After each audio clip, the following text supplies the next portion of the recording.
So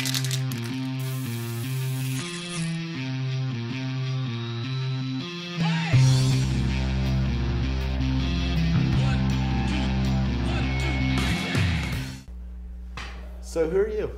I'm Braxton Jarratt. I'm co-founder and CEO of Clearleap. Clearleap builds next-generation television technology for bringing new television experiences to the consumer. And we should probably disclose that right up front. This isn't something that you can download or use or see as a consumer, right? So, right. But we're going to have a little tour of how television, the stuff that shows up on that plasma screen in our living room gets built and distributed, and that's sort of what you guys do, right? Yeah, that's right. We're sort of the men behind the curtain. We provide a lot of the technology sort of backwards from the television or the cable box sitting in your home. Yeah, and we off camera we were talking about the old school way of distributing, a movie or a TV show to cable companies like Comcast and whatnot. Yeah. The old school was you had to rent time on a satellite, right, and push that video over a satellite and into the local market's cable channel, right? Yeah, amazingly, still probably 90% of the content you see on video on demand. And much of the stuff that happens on linear is still delivered via satellite. So they're sending rocket ships up into space and launching satellites and then delivering that stuff off of satellite. And the challenges there are that that was all built in a world where everybody watched the same relatively limited amount of movies, and you could plan way ahead of time. And now the expectations about the amount of content and the speed that you get new things is just drastically different. And so the back ends of all these new experiences you're seeing on TVs and everywhere on the web are still kind of catching up in the television world. And so we're building a lot of that kind of replacement web-based technology to meet that new consumer experience. Yeah, and so you're completely IP-based, right? So you use the internet to distribute that movie to the TV station or to the cable operator. Right, brilliant idea, isn't it? Yeah, but this is a huge internet. Shift for TV, right? And yes. Back when I visited CNN 10 years ago, there was no internet-based video. Right. Everything was done over satellite.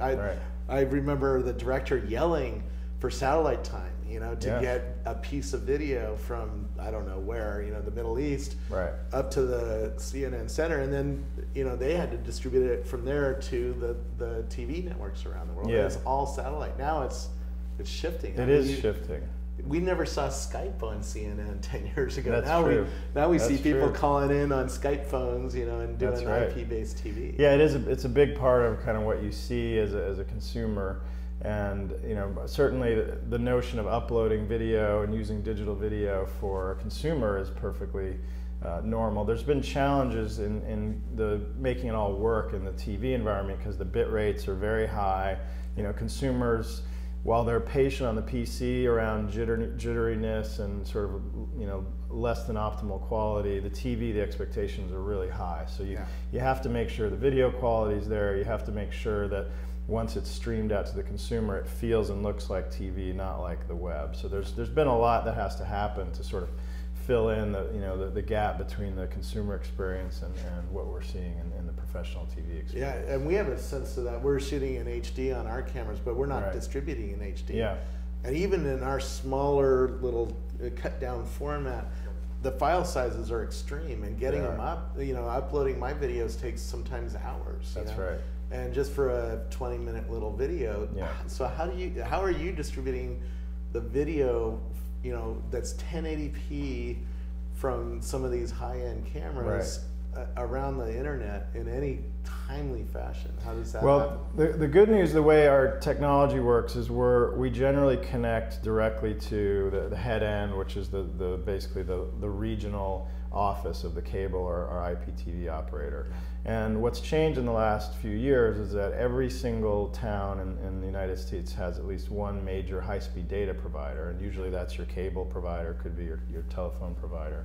And so they have huge pipes just to handle YouTube and all the consumer demand that's coming to the PC. A lot of our special sauce is the knowledge of how these networks work and where the bottlenecks are, and we will oftentimes translate back into a VOD format that lets the VOD server do the last mile streaming, for instance. Yeah. So we're not always streaming, and usually we're not all the way down to the PC or to the TV. We're usually providing connectivity directly to the central facility or the regional facility. Yeah, and on my tour, I helped work in a TV station in the '80s and got a tour of CNN and other places. A lot of people don't realize how TV is built, you know, because you watch the Super Bowl and, you know, in the old world, you know, you're watching a live feed coming from the cameras, and then the advertising is coming off of a robotic rack where the arm goes and pulls the Burger King commercial off and puts it into a machine, and then the director says, take the ad, and it starts playing, right? Yeah. But this new world is different. Yeah. Tell me how it's different. Yeah, it's shocking to do that. We actually have some employees going to New York this week to see for the first time a robotic tape system, and you know, these are guys who graduated from Georgia Tech, you know, 3, 4, 5 years ago, and they're getting exposed to, you know, this old technology for the first time, and they're going to be shocked to see sort of the state of the art.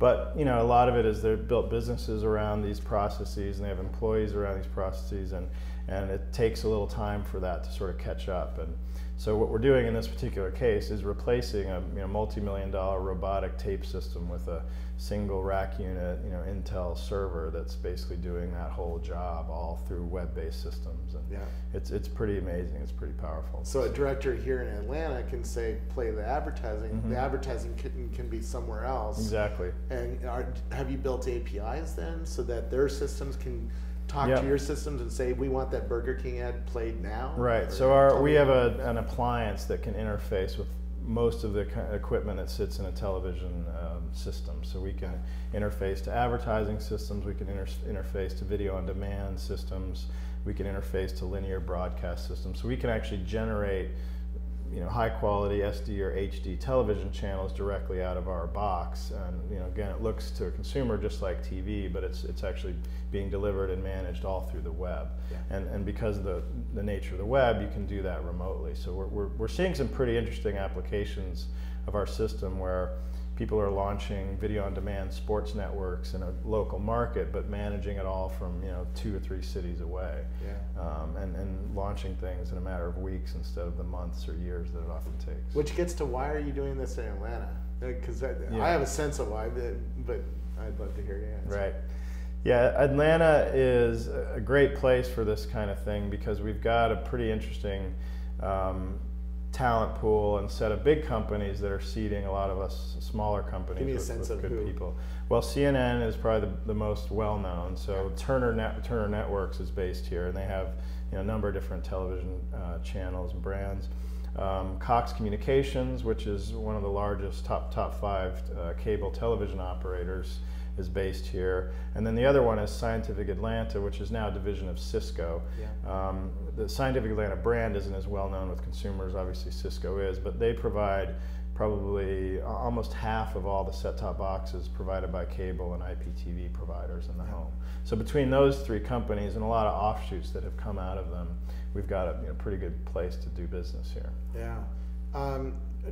Keep on the how is TV changing, and give me a sense of what your system looks like to a cable operator. What are they able to see, and what are they able to do? Give me like a visual tour. Yeah, well, there are a few ways to think about our system. One is how you get content into it. So our platform sits in data centers, so it is a cloud-based, server-based system.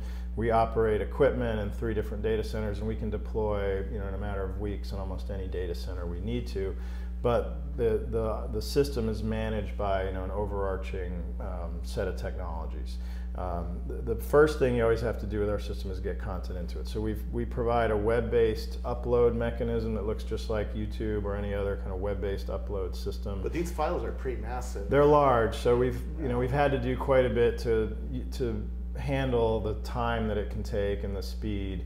But we can do multiple files, you know, subject to the limitations of your browsers. But most of our professional content providers are providing an MRSS feed. They're providing an Aspera client. I don't know if you've heard of that company, but they're kind of They're a version of secure FTP, essentially, that it provides security and compression on the upload, and that's being used by a lot of professional content providers. And then we do a lot of direct APIs to content sources. So between all of those, we have a number of different ways to get content into the system. And we'll take really high resolution HD mezzanine files all the way down to some mezzanine files. Mezzanine are my little cameras here don't do mezzanine files. Well, that's true. The mezzanine is essentially the highest bit rate, no compression video that you can get, and that's what's usually kept on those tape robots that you were noticing. It's extremely inefficient, 20 megabit per second, or greater. HD's even greater in most cases. But anyway, we can take the full range, and then what we do is we transcode about half of the content that comes into our system. The other half is already in TV-ready format. But we'll take a really high resolution and turn it into a lower resolution. We'll take low res, as I was saying, even cell phone video, and make that look as good as it can on TV. And then we're always turning it into some version of TV, either SD or HD, and it's usually either MPEG-2 or MPEG-4, pretty familiar formats. Yeah. Now, how does the quality control changed in TV? Because I used to work in a TV station, and we used to aim our cameras at color bars and use an oscilloscope to tune the cameras as close to broadcast standard quality formats as possible. And these new cameras don't have any of that, right? Yeah. So I guess the quality control has really changed. But tell me a little bit about what the cable operators are asking you to provide as quality content now. Yeah, it's an art. There's almost as evidenced by oscilloscopes. I mean, it started out as very analog technology, so it had so much to do with things that are barely in your control. And I think now with digital, you can certainly control a lot more, but a lot of the processes are automated. So a lot of the first thing we have to do is make sure it doesn't break anything, and video is, when you're putting it in 50 different types of technologies downstream, there's all sorts of little nuances about the metadata in the video itself that you really have to be aware of when you're thinking about all the millions of set-top boxes that are out there. So that's sort of the first thing they worry about. Once you can convince them that you're not going to break anything, then it's some more nuance about, a lot of it's audio and syncing audio to video, and then you get into color saturation, sharpness, and all that kind of stuff. So it's really an art. There's some tools we built into the platform that can flag certain parameters. So if an operator tells us they're looking out for audio levels, or they're looking out for different color saturation, we can actually create a trigger so that as video's passing through, it'll say, hey, this one looks like it might need a human eye to double check it, and that's when it just really boils down to a human eye, or a golden eye, as they call these people that have the opinions. Now, you mentioned metadata, and in the old world, the metadata was the label on the tape. Yeah, right. When we handed it over to the TV station, we would put how long the tape was, and the name of the tape, and all that fun stuff, who owned the copyright on it and stuff like that. Now all that's done computer-wise, but tell me a little bit about what it looks like on the screen to both create that metadata around a piece of content, and what it looks like when it's delivered. Well, metadata, it becomes everything in a world of hundreds of thousands or millions of hours of content, because that's the way you organize it, sort it. It's the way it shows up in user interfaces. It's what controls the rights about when you can show a particular movie at a certain time. And unfortunately, there's really no standard for metadata in video. So there's some sort of de facto standards. The iTunes metadata is one that people use a lot for obvious reasons around video. And then there's something called the Cable Labs metadata standard, which is what most television people use. And anyway, there's versions of standards, and there's a lot of challenges around getting consistency around all that. So it can be a very manual, tedious process to manage all that, enter it. And what our system does is it abstracts all that away from as many people as possible. So we have a big, huge schema of a metadata standard that's essentially our own super standard, and then we can turn that into anything we need to.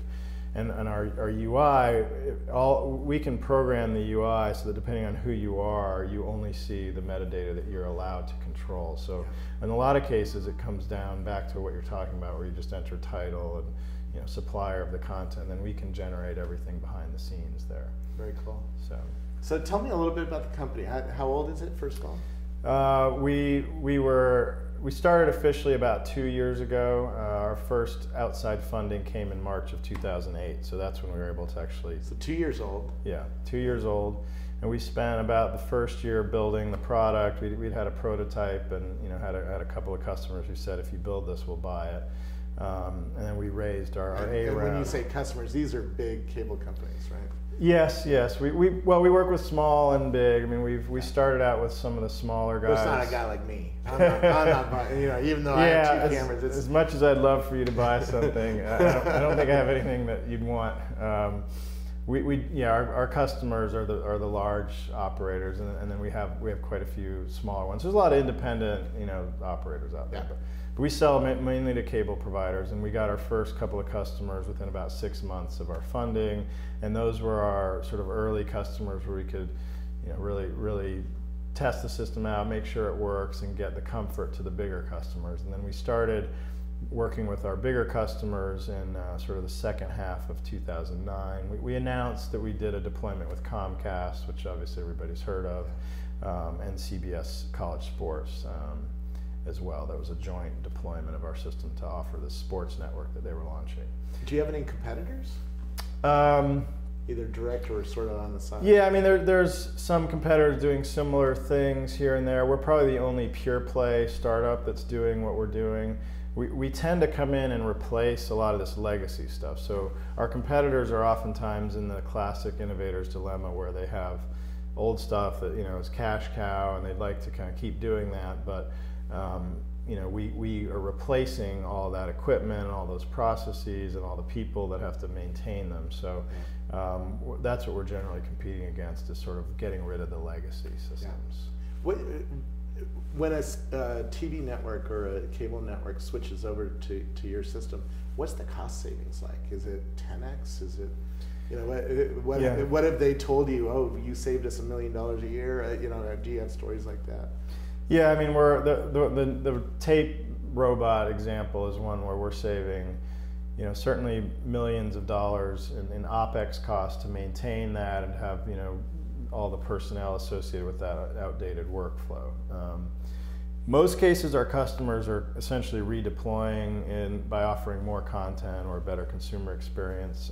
It's very competitive right now in the TV space. I mean, cable companies now have satellite and usually a telco that's providing TV service, at least in a major market. Plus you've got, the Boxies and the Hulus and all the other ways to get TV now. And so the pressure's on to offer more and more and make the experience better for the consumer. So usually they're sort of using us to save some money, but then offer a better experience or more content. Now Boxy is interesting. Is Boxy a potential customer of yours? They could be, although they're mostly sort of building their infrastructure and doing direct partnerships with the content guys. So they're more of I'd say they're more of a competitive or a rival to our customers. So, our customers are often looking to have a Boxy-like experience to the consumer, and they're looking at us to sort of help make that happen behind the scenes. Got it. And what's your business model? How much does it cost to, if I have a cable network and even a regional one, a small regional one, how much does it cost, and how to pay for that, or is it really too complex and I'd have to call you? Because I know when you're dealing with huge enterprises, there's always, Yeah, I mean, they range. Usage and, right. How we're most of our customers are buying on a SaaS, software as a service type model, where they're buying an annual capacity and a certain number of software modules. So we have, multiple modules and then volume that they are essentially committing to. And the way to think about it is probably per market, per city. We'll charge anywhere from tens of thousands to $1 million or so per year per market. So that's kind of the range of where we are, depending on how you use it. But that can be very reasonable based on the cost savings you're getting elsewhere. Yeah, I mean, these guys have $100 million capital budgets that they spend every year to upgrade, and so that's not a lot of money. And usually, like you pointed out, they're getting an ROI that's at least neutral, and most likely they're saving money and redeploying that or using it for other things. Yeah. Tell me a little bit about the technologies you used to build this. Can you speak to that? I'm not sure. I'm just the CEO. I don't know. You're the CEO. You don't know whether it's .NET code or Java code. Or there were 5 founders, 4 engineers, and me. So by default, I was running the company. So. Yeah.